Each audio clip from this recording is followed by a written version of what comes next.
Good morning everyone. Makulimlim ho ang panahon ngayon and hindi ako masyadong sinisipag magluto ng breakfast today kaya mag-steam na lang ako ng ready to cook siopaw.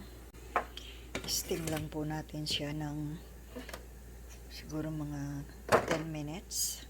Po natin kung okay na siya. After 10 minutes,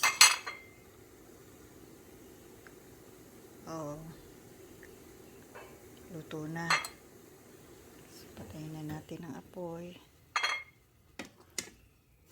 Wow. Ang lambot. Okay. Meron na rin po siyang nakaredy na kasamang